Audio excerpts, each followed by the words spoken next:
어제 하루 코로나19 확진자가 397명 새로 확인됐습니다. 사랑제일교회와 광화문 집회를 연결고리로 한 집단 감염도 전국적으로 확산하고 있는 모습인데요. 특히 고령층 환자 중심의 감염이 많은 만큼 추가 상황도 우려가 되고 있습니다.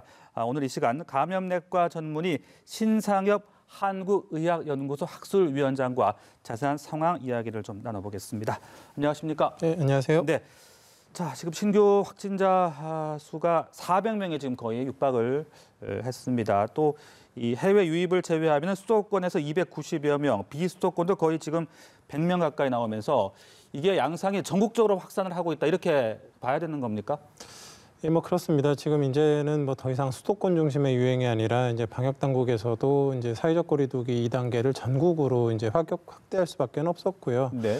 이제 이런 확대 효과가 한 1, 2주 정도는 이제 지나야 이제 그 효과가 어느 정도 되는지 확인할 수 있는데 그간 이제 지역 사회에 얼마나 많은 확진자가 추가로 나오는지가 이제 좀 관건이 될 것 같습니다. 근데 지금 이제 한 가지 이제 좀 걱정이 되는 부분들은 네. 그 최근 2주간 그 65세 이상 어르신들이 전체 확진자의 32%, 거의 3분의 1을 차지하고 있습니다.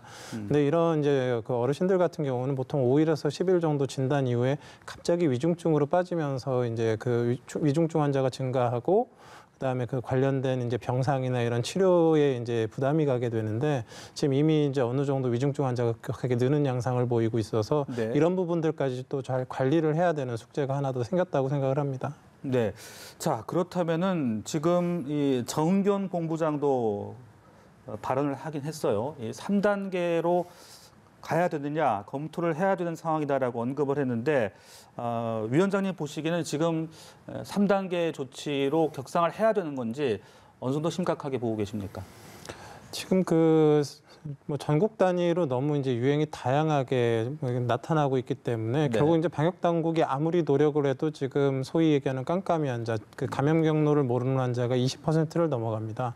그리고 서울 지역 같은 경우는 검사를 했을 때 지금 양성률이 최근에 한 7%, 7배 정도 늘어나고 네. 있거든요. 이 얘기는 뭐냐면 방역 당국이 조기 격리, 조기 진단, 조기 치료에 지금 실패를 했다라고 볼 수밖에 없거든요. 그럼 결국은 이 방역 당국의 노력만으로는 이 유행을 완전히 잠재울 수가 없기 때문에 네. 결국 그 국민들의 도움을 받아서 사회적 거리두기 강화를 통해서 이제 부족한 부분을 메워야 되는데 어제 정은경 본부장이 이렇게 계속 얘기를 하고 있습니다. 한 5번을 반복을 해서 집에 머물러 달라, 집에 머물러 달라. 네. 이건 뭐냐면요. 지금 전 국민 누구든 코로나19 감염의 위험에 노출돼 있을 수 있으니까 집에서 좀 표현을 좀 바꿔서 얘기하면 자가격리를 해달라라는 스스로 자가격리를 해달라는 자율적인 자가격리를 해달라는 그런 요청을 하고 있는 겁니다. 그런 정도의 노력이 되지 않으면 네. 지금의 수도권의 대규모의 유행을 막기가 너무나 어렵다라는 그런 반증이 되기 때문에 네. 결국 이게 이제 이런 본인 스스로 국민들 스스로의 자가격리가 되지 않는다 그러면 이제 당연히 3단계로 올릴 수밖에 없는 이동 제한을 할 수밖에 없는 그런 상황이 벌어질 것 같습니다. 네. 그런데 이제 사회적인 어떤 활동, 경제적인 활동이 많은 제약 을 받을 수밖에 없기 때문에 또 상당히 신중하게 결정을 해야 되지 않겠습니까? 네, 어떻게 보십니까? 예, 그런 부분들이 이제 네. 제일 이제 걱정인 거죠. 이제 사회적 거리두기 3단계가 되면 기본적인 경제 활동 대부분이 멈추게 되는 상황들이 벌어지기 때문에 그 타격이 아마 어마어마할 겁니다. 그래서 네. 자발적으로 스스로 움직이지 않고 자가격리하는 그런 모습들, 그 사회적 거리두기 그러니까 가능하면 집에 머물고 나갈 땐 네. 반드시 마스크를 착용하고 이런 부분들이 모두 다 이제 잘 협조해 주신다 그러면 또 그 효과가 또 생각보다 빨리 나타날 수도 있기 때문에 예. 그러면 3단계로 가지 않고도 어느 정도 저희가 이 과정을 잘 넘길 수 있지 않을까 네. 그런 기대를 해볼 수 있는데 지금 이제 이 주말이 굉장히 중요한 그런 부분에서 이제 중요하다고 생각합니다. 그렇습니다. 더 상황이 나빠지지 않도록 우리 모두가 더 조심하고 더 유의를 해야 되는 그런 상황인데요. 잠깐 말씀하셨듯이 지금 마스크 착용 아무리 강조도 지나치지 않을 것 같고 서울시가 오늘 자정부터 의무화 조치를 내렸어요. 네, 어떤 의미로 볼 수 있겠습니까? 그만큼 이제 마스크 착용 같은 경우는 실제적으로 우리가 이제 경험상으로 마스크 착용을 했을 때와 안 했을 때의 그 유행의 양상들의 큰 차이가 있다라는 걸 계속 경험해 왔기 때문에 네네. 이제 사람 많은 데서는 안 써도 된다 이런 상황이 아니라 혹시라도 이제 노출될 가능성이 있으니까 그 집안에 머물러 있는 경우 이외에 밖에 나갈 때는 항상 상시적으로 마스크를 착용하는 것이 그 유행을 지금 어느 정도 억제하는 데 분명히 도움이 될 수밖에 없고요. 네. 적절한 조치라고 생각합니다. 네. 자, 그리고요. 이 수도권에서 이렇게 지금 확산세가 빠른 원인 중에 하나가 이 전파력이 6배 더 높다. 고 지금 전해지고 있는 GH형 바이러스의 특성 때문이다라는 그런 이야기들도 있어요. 이게 어느 정도 신빙성이 있는 건지 어떻게 좀 분석을 하고 계십니까? 사실 뭐 전파력이 6배라고 표현한 거는 사실 예. 이제 정확한 표현은 아니고요. 예. 그 이제 바이러스가 지금까지 이제 코로나19한 6개 정도의 변종이 생겼는데 이제 초기에 있던 그런 변종보다 지금 최근에 있는 GH형이 감염이 더 잘 일어나고 바이러스 배출량도 많습니다. 근데 이제 그렇다고 해서 뭐 치명률이 올라가는 건 아니고, 네. 근데 이제 그 바이러스 배출량이 많다라는 거, 배출량이 많고 감염이 잘 일어난다는 거는 전파력에도 어느 정도 영향을 줄 수 있는 그런 부분들이 물론 있습니다. 근데 네. 지금의 수도권 대유행은 바이러스 변종 때문에 일어났다라고 얘기하기는 어렵고요. 왜냐하면 예. 이태원 유행 때부터 같은 바이러스 유행하고 있었거든요. 그러니까 이제 지금 이제 최근 들어와서 이제 사회적 거리두기가 이제 느슨해지고 사람들 마스크 착용하지 않은 상황에서 이제 많은 그런 모임들이나 접촉들이 늘어나면서 사실 네. 이제 새롭게 그 유행이 생겨났다라고 보는 게 더 맞는 해석일 것 같습니다. 네, 그렇군요. 자, 이 인천 지역의 감염세도 확산세가 심상치 않아 보이고 또 이게 다른 지역 주민과 만난 후에 양성 판정을 받는 그런 사례들도 지금 속속 생기고 있습니다. 그런 만큼 아무래도 다른 지역으로의 이동하는 것 상당히 좀 조심을 해야 되겠죠. 사실 지금 이제 코로나19의 그 유행 양상을 보면 지금 네. 전국 어느 지역도 안전한 곳이 없습니다. 그리고 지금 방역 당국의 얘기는 스스로가 감염자일 수도 있다라고 생각을 해달라는 거거든요. 네네. 내가 감염됐을 수 있는데 어떻게 다른 지역을 갈 수 있겠습니까? 그러니까 그런 견지에서 좀 판단하고 행동해 주셨으면 좋겠다라는 그런 걸로 받아들이시면 좋을 것 같습니다. 네. 자, 그리고요. 지금 이게 여행 중에 확진 판정을 받는 사례도 나오고 있고 그렇다 보니까 해수욕장이 일단은 폐장 조치에 들어가긴 했습니다. 하지만 올해 또 이게 늦게까지 더위가 있다 보니까 좀 피서도 가고 싶고 그런 분들도 계실 것 같긴 하거든요. 그런데 지금 이런 상황에서 피서를 가기가 또 참 쉽지가 않고 어떻게 좀 방법이 있겠습니까? 사실 이제 지금까지 이제 제가 네. 이제 좀 계속 걱정해왔던 것들 중에 하나가 뭐 8.15 당시에 이제 뭐 광화문에 대집회가 있었지 않습니까? 근데 한편으로 부산 지역에서는 해수욕장에 68만 명이 모였었습니다. 아유, 예.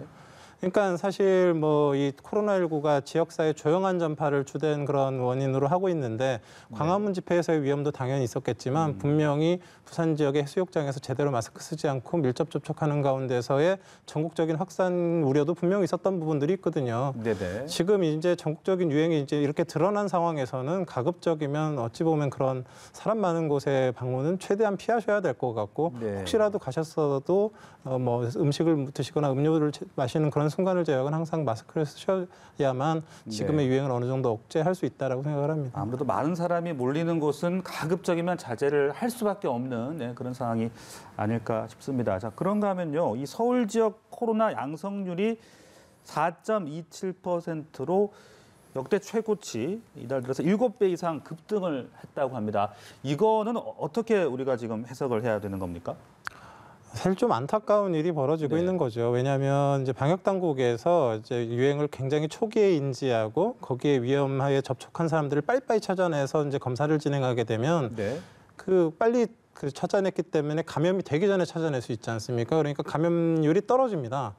근데 방역 당국에서 늦게 찾아내고 놓치는 사람들이 늘어난 상황에서 증상이 나타나거나 이런 상황에서 이제 검사를 하게 되면 네. 양성률이 올라갈 수밖에 없거든요. 예. 그래서 지금 뭐 최근에 이제 양성률이 7배 정도 올라갔다라는 얘기는 지금 서울 지역의 그 방역 당국의 이제 격리 조기 진단 이런 부분들에 네. 버겁다. 인력 부족이나 이런 부분들로 인해서 충분히 이제 그 방역의 그런 조기 진단이 어려운 상황이다라고 이제 볼 수 있는 부분들이고요. 네. 결국 이런 부분들은 이제 국민들이 노력해서 이제 보완해서 메울 수밖에 없는데 그 일환이 이제 사회적 거리두기 2단계로 이제 올린 부분들이고 주말에는 좀 집에 계셔 달라는 그런 호소들을 방역 당국에서 하게 된 거라고 생각합니다. 네.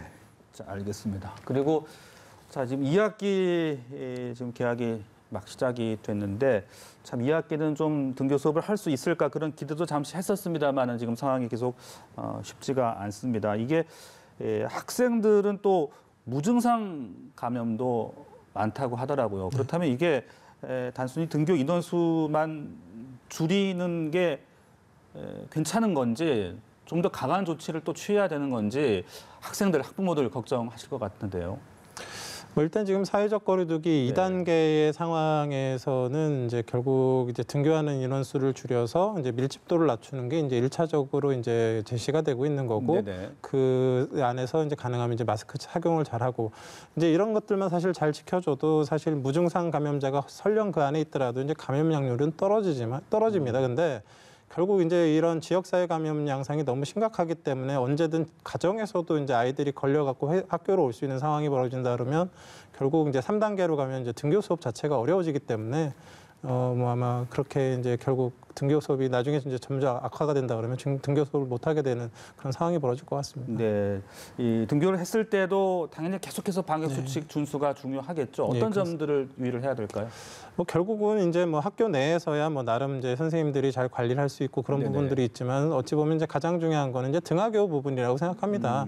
그래서 뭐 학교하면서 뭐 위험 시설에 들리거나 아이들과 몰려다니거나 뭐 이런 상황들이 벌어지지 않는 것들도 상당히 중요하다고 생각을 하거든요. 그래서 단순히 학교 안에서만의 문제가 아니라 이제 등교할 때, 학교할 때 이런 부분들에서 아이들을 좀 더 잘 관리할 수 있는 그런 부분들을 좀 그 같이 생각을 해야 될 것 같습니다. 그렇겠군요. 이제 교내에서는 물론이거니와 등하교 때 혹시 자칫 놓치는 부분이 있지는 않을지 그 부분까지도 꼼꼼하게 신경을 써야겠습니다. 대학교 같은 경우에는 이제 학교 자율로 일단은 지금 맡기는 걸로 지금 이야기가 되고 있는데 이것도 좀 더 강제를 해야 되는 것인지 어떻게 봐야 되는 겁니까?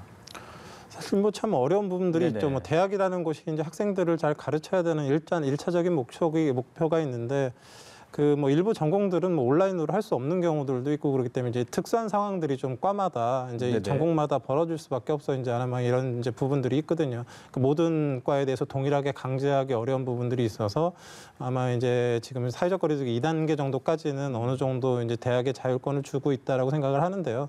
결국 이제 정말 문제가 돼서 3단계가 된다 그러면 이제 대학 역시 뭐 대면 수업을 할 수 없을 상황이 벌어지기 때문에 그 대학 자체적으로도 이제 뭐 노력을 하겠지만 이제 이 전체적인 유행의 흐름을 좀 봐가면서 결정을 해야 될 것 같습니다. 네, 자 그런가 하면은 이제 119 출동 구급대원들에게 지금 환자의 감염병 확진 결과를 문자로 알려준다고 해요. 참 이게 이 구급대원분들도 얼마나 고생이 많으시겠습니까? 어떻게 좀 그 여러 가지 힘든 점들을 좀 완화할 수 있다고 볼 수 있겠습니까? 아무래도 진짜 확진자를 이송하는 상황이라 그러면 이제 그 방호복이나 이런 데 정말로 만전을 잘 기해야만 이제 본인을 보호할 수 있지 않겠습니까? 이제 그런 부분들은 당연히 이제 적절한 정보를 주는 것이 이제 좋을 것 같고요. 근데 확진자가 아니더라도 대부분 이송하는 분들 같은 경우는 코로나19 감염에 위험이 있는 분들이 대부분이기 때문에 사실 뭐 어느 부분에서도 이렇게 소홀함이 있으면 되지 않거든요. 그래서 이렇게 심리적으로 대비하는 부분에 도움은 되겠지만 실제적으로 방호복을 잘 갖춰 있고 이런 부분들에 허술한 부분들이 생기지는 않을 것 같아서 사실 크게 변화가 있을 거다라는 그런 생각은 되지는 않습니다. 네, 자 그런데 이게 지금 마크 월포트 박사 면역학계 권위자라고 하는데요. 코로나19가 영원히 인류와 함께할 것이다라는 경고를 했습니다. 아마 그 앞서서 WHO 사무총장이 2년 안에 종식되길 바란다라고 이야기했던 것과 조금 이제 반대의 어떤 주장인 것 같은데 이렇게 코로나19 종식에 관련된 여러 가지 주장들은 어떻게 저희가 좀 이해를 해야 되는 겁니까? 이제 그 월포트 박사가 얘기했던 것 중에 하나가 이제 천연두는 백신으로 사실 이제 정복이 됐거든요. 지금 이제 우리 이제 뭐 전 세계적으로 거의 사라진 상태인데 이제 좀 차이가 있습니다. 이제 천연두 같은 경우는 이제 DNA 바이러스거든요. 이제 DNA 바이러스는 변종도 적고 바이러스가 굉장히 접종하게 되면 백신이 굉장히 효과적입니다. 근데 지금 독감이 이제 백신도 치료제도 예방약도 다 개발돼 있는데 지금 매년 유행하지 않습니까? 그 변종 때문에 이제 그런 부분들이 있는데요. 이제 코로나19 같은 경우는 변종도 잘 일어나고 또 이제 접종이나 걸린 다음에 항체 유지 기간도 지금 3개월에서 6개월 이상 잘 유지가 되지 않는 것 같아요. 그러니까 접종을 했다 그래도 그게 뭐 몇 년간 유지되지 않는다라면 결국 다시 유행할 때 재접종을 해야 될 수밖에 없는 그런 상황들이 벌어지기 때문에 아마도 이제 독감과 같이 이제 우리가 이렇게 겨울철이나 아니면 위험철이 됐을 때 계속 대비를 해야 되는 이런 병이 되지 않을까에 대한 그런 걱정을 얘기한 것 같습니다. 네, 알겠습니다. 지금까지 코로나19와 관련된 이야기 신상엽 한국의학연구소 학술위원장과 자세하게 분석을 해봤습니다. 말씀 고맙습니다. 네, 고맙습니다.